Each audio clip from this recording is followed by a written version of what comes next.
मैं जो हूँ जैसा हूँ बाबा, पर मैं आपका हूँ। मैं जो हूँ जैसा हूँ बाबा, पर मैं आपका हूँ।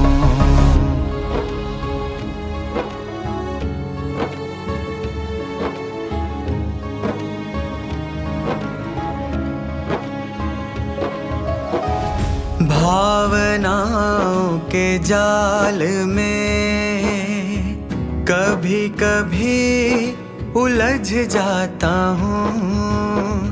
माया की आंधियों में संकल्पों से डगमगाता हूँ। बाबा, पर मैं आपका हूँ।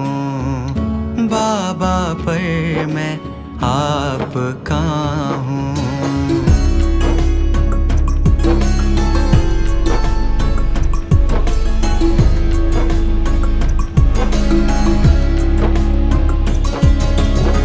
मन की कमजोरी में आत्मा को भूल जाता हूँ। भूतकाल की गलियों में पछतावे में गिर जाता हूँ। बाबा, पर मैं आपका हूँ। बाबा, पर मैं आपका हूँ। मैं जो हूँ जैसा हूँ बाबा, पर मैं आपका हूँ। मैं जो हूँ जैसा हूँ बाबा, पर मैं आपका हूँ। जीवन की राहों में बार बार भटकता हूँ। विघ्नों से हार खाता और उदास होता हूँ। बाबा, पर मैं आपका हूँ।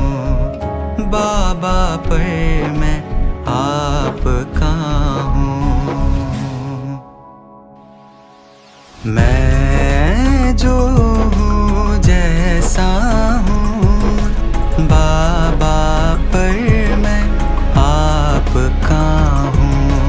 मैं जो हूँ जैसा हूँ बाबा, पर मैं आपका हूँ। संगत की छाया में पुरानी आदतें उभर आती है। आपके याद के बिना एक पल भी अधूरा हूँ। बाबा, पर मैं आपका हूँ। बाबा, पर मैं आपका हूँ। मैं जो हूँ जैसा हूँ बाबा, पर मैं आपका हूँ। मैं जो हूँ जैसा हूँ बाबा, पर मैं आपका हूँ।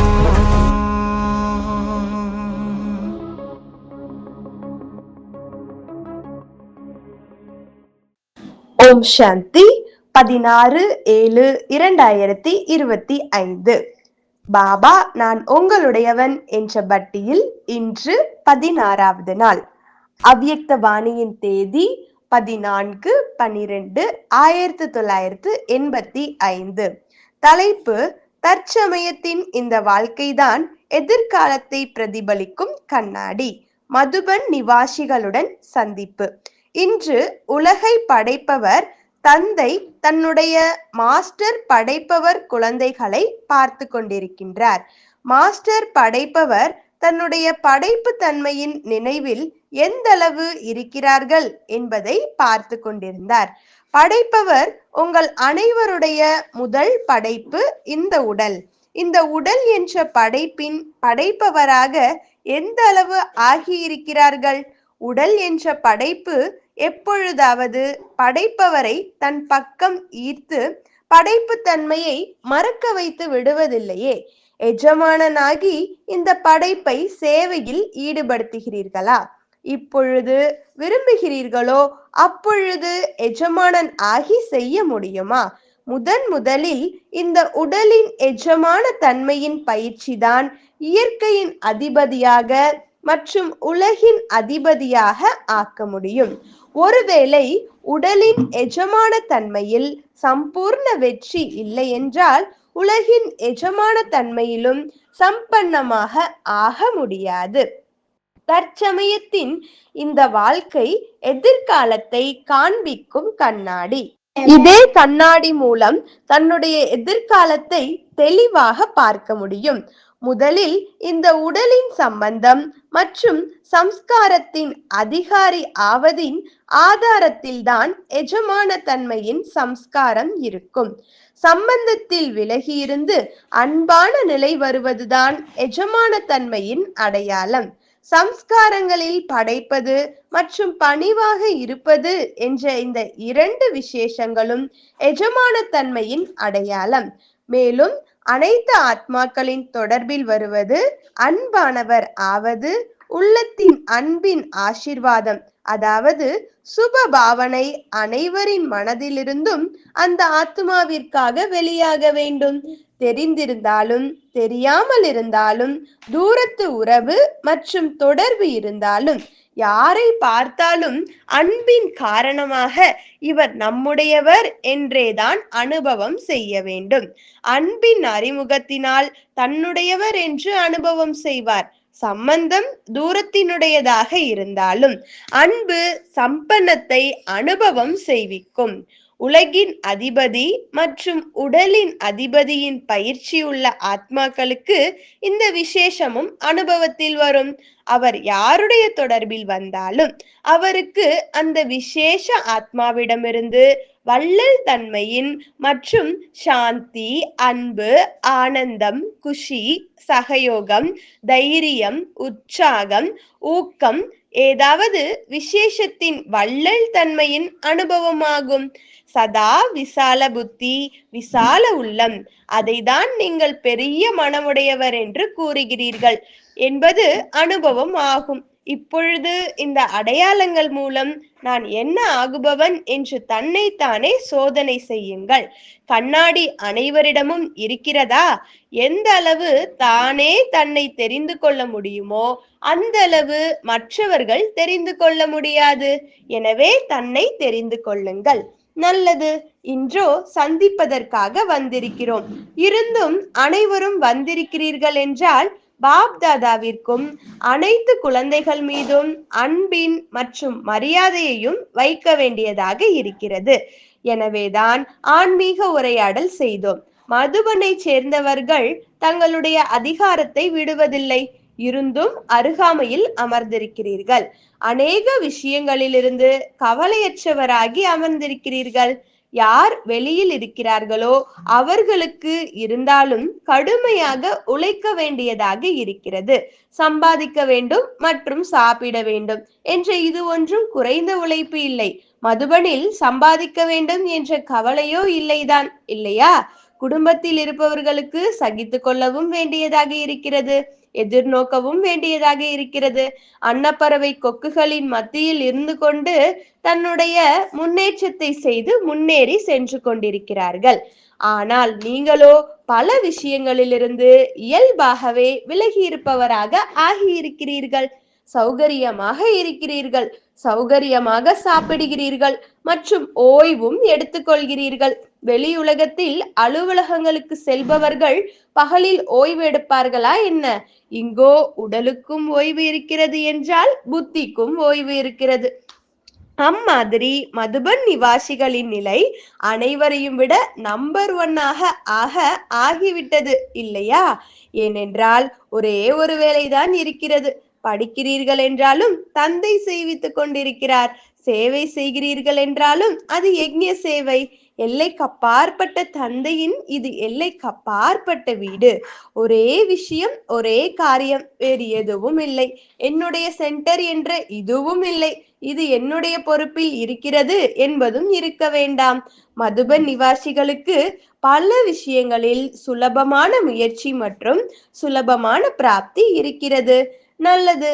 அனைத்து மதுபனை சேர்ந்தவர்கள் பொன் விழாவிற்கான நிகழ்ச்சிகளை தயாரித்திருக்கிறீர்கள் இல்லையா? நிகழ்ச்சிக்கானது இல்லை, அதற்காகவோ போல்டர்கள் ஆகியவை அச்சடிக்கப்பட்டிருக்கின்றன. அது உலக சேவைக்காக இருக்கிறது. தனக்காக என்ன திட்டத்தை உருவாக்கி இருக்கிறீர்கள்? தன்னுடைய மேடையில் எந்த பாகத்தை செய்வீர்கள்? அந்த மேடைக்கோ பேச்சாளர்களை நிகழ்ச்சியையும் தயாரித்து விடுகிறீர்கள். தன்னுடைய நிலைக்கான நிகழ்ச்சி என்ன தயாரித்திருக்கிறீர்கள்? நல்ல காரியம் வீட்டில் தொடங்குகிறது என்றால் அது மதுபன் நிவாசிகள்தான் இல்லையா? என்ன நிகழ்ச்சி நடந்தாலும் என்ன செய்கிறீர்கள்? தீபத்தை ஏற்றுகிறோம். பொன்விழாவின் தீபத்தை யார் ஏற்றுவார்? ஒவ்வொரு விஷயத்தையும் யார் தொடங்கி வைப்பார்? மதுபன் வாசிகளிடம் தைரியம் இருக்கிறது, ஊக்கமும் இருக்கிறது, வாயுமண்டலமும் இருக்கிறது, அனைத்து உதவியும் இருக்கிறது. எங்கு அனைவரின் சகயோகம் இருக்கிறதோ அங்கு அனைத்தும் சுலபமாகவே இருக்கும். ஒரு விஷயம் மட்டும் செய்ய வேண்டும். அது எது? பாப்தாதா அனைத்து குழந்தைகளில் ஒவ்வொருவரும் தந்தைக்கு சமமாக ஆக வேண்டும் என்ற சிரேஷ்ட விருப்பம் வைக்கிறார். திருப்தியாக இருப்பது, மேலும் திருப்திப்படுத்துவது, இதுதான் விசேஷம். முதலில் முக்கியமான விஷயம் தன் மேல், அதாவது தன்னுடைய முயற்சியின் மேல், தன்னுடைய சுபாவம் சம்ஸ்காரத்தின் மேல் தந்தையை எதிரில் வைத்துக்கொண்டே திருப்தியாக இருக்கிறேனா என்று இதை சோதனை செய்ய வேண்டும். ஆம், சக்திக்கேற்றபடி நான் திருப்தியாக இருக்கிறேன் என்ற விஷயம் வேறு. ஆனால் உண்மையான சொரூபத்தின் கணக்குப்படிதான் தன்மேல் திருப்தியாக ஆவது, மேலும் மற்றவர்களை திருப்திப்படுத்துவது என்ற இந்த இரண்டு திருப்தி தான் மகான் தன்மை. மற்றவர்களும் இவர் யதார்த்த ரூபத்தில் திருப்தியாக இருக்கும் ஆத்மா என்று உணர வேண்டும். திருப்தியில் அனைத்தும் வந்து விடுகிறது. டிஸ்டர்ப் ஆகாதீர்கள் மற்றும் டிஸ்டர்ப் செய்யாதீர்கள், அதாவது தொந்தரவு ஆகாதீர்கள் மற்றும் தொந்தரவு கொடுக்காதீர்கள். இதைதான் திருப்தி என்று கூறுவது. டிஸ்டர்ப் செய்பவர்கள் அதிகமாக இருப்பார்கள், ஆனால் நீங்கள் தொந்தரவு ஆகாதீர்கள். அக்னியின் வெப்பத்திலிருந்து நீங்களே உங்களை விலக்கிக் கொண்டு பாதுகாப்பாக இருங்கள். மற்றவர்களை பார்க்காதீர்கள். நான் என்ன செய்ய வேண்டும் என்று தன்னை பாருங்கள். நான் பொறுப்பாளியாகி மற்றவர்களுக்கு சுப பாவனை மற்றும் சுப விருப்பங்களின் சகயோகம் கொடுக்க வேண்டும். இதுதான் விசேஷ தாரணை. இதில் அனைத்தும் வந்துவிடும். இதற்கு பொன்விழா கொண்டாட முடியும் இல்லையா? முக்கியமாக மதுபனை சேர்ந்தவர்களுக்காக கூறுகிறோம். ஆனால் இது அனைவருக்காகவும் தான். மோகத்தை வென்றவரின் கதை கேட்டிருக்கிறீர்கள் இல்லையா? அதே போல் திருப்தியை பற்றி ஒரு கதை உருவாக்குங்கள். நீங்கள் யாரிடம் சென்றாலும், யாராவது உங்களை எவ்வளவுதான் குறுக்கு விசாரணை செய்தாலும், அனைவரின் வாயிலிருந்து, அனைவரின் மனதிலிருந்து திருப்தியின் அனுபவம் ஆகட்டும். இவரோ அப்படிப்பட்டவர்தான் என்று அப்படி இருக்க வேண்டாம். நான் எப்படி ஆகி மற்றும் ஆக்குவேன் என்ற இந்த சின்னஞ்சிறு விஷயத்தை மட்டும் மேடையில் காண்பியுங்கள். நல்லது. தாதிகளுடன் சந்திப்பு. உங்கள் அனைவரின் உள்ளத்தின் எண்ணம் பாப்தாதாவிடம் வந்து சேர்ந்து விடுகிறது.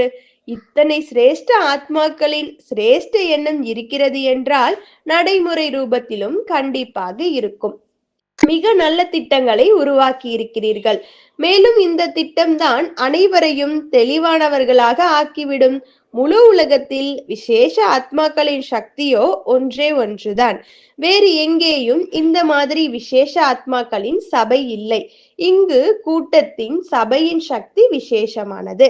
எனவே இந்த சபையின் மீது அனைவரின் விசேஷ பார்வை இருக்கிறது. மேலும் அனைவருமே மேலே கீழே ஆடுகிறார்கள். ஆசனங்கள் ஆடுகிறது. மேலும் இவர்கள் ராஜசிம்மாசனத்தை உருவாக்குகிறார்கள். இங்கு குருவின் ஆசனம் இல்லை, எனவே ஆடுவது கிடையாது. சுயராஜ்யத்தின் அல்லது விஸ்வராஜ்யத்தின் ஆசனம் இருக்கிறது. அனைவரும் அசைப்பதற்கு முயற்சி செய்தாலும் குழுவின் சக்தி இதை விசேஷமாக பாதுகாக்கிறது. அங்கே ஒவ்வொருவரையும் தனித்தனியாக பிரித்து ஒற்றுமையை குலைத்து பிறகு ஆட்டுகிறார்கள். இங்கு குழுவின் சக்தியின் காரணமாக அசைக்க முடியாது. எனவே எப்பொழுதும் இந்த குழுவின் சக்தியின் விசேஷத்தை அதிகப்படுத்தி முன்னேறி சென்று கொண்டே இருங்கள். இது குழுவின் கோட்டை, எனவே தாக்க முடியாது.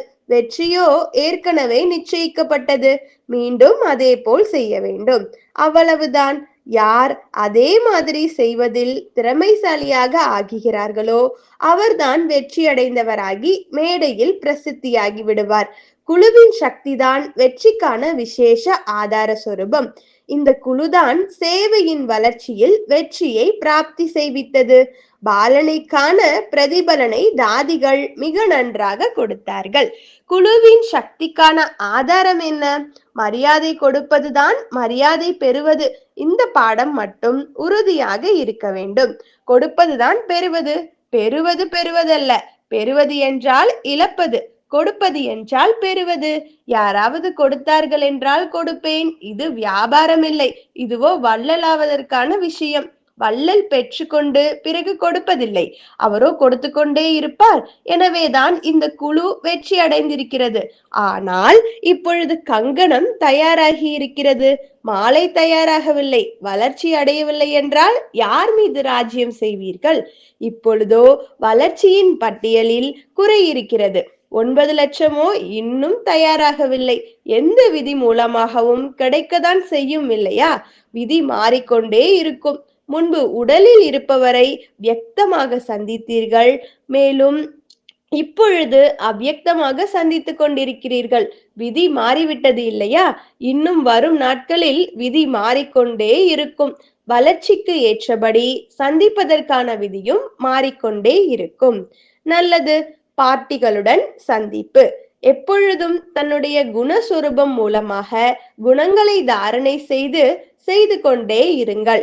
பலமற்றவர்களுக்கு சக்திகளின் குணங்களின் ஞானத்தின் தானம் செய்தீர்கள் என்றால் சதா காலத்திற்கும் மகாதானி ஆத்மா ஆகிவிடுவீர்கள். வள்ளலின் குழந்தைகள் நீங்கள், கொடுப்பவர்களே அன்றி பெறுபவர்கள் அல்ல.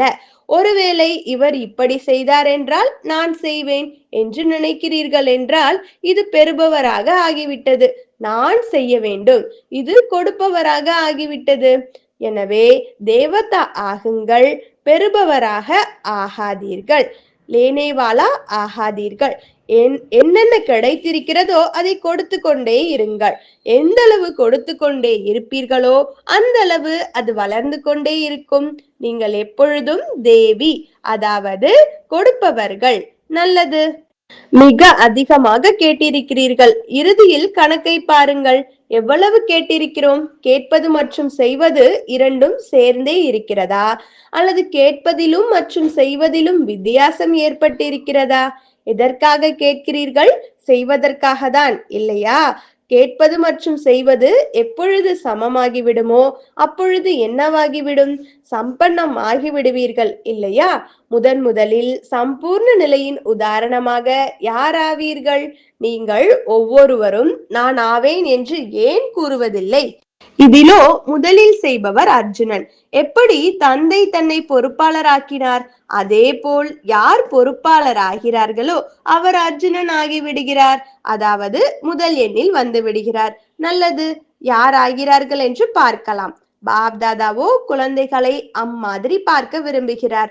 வருடங்கள் கடந்து சென்று கொண்டே இருக்கின்றன. எப்படி வருடம் கடந்து செல்கிறதோ அதே போல் பழைய நடத்தையும் கடந்து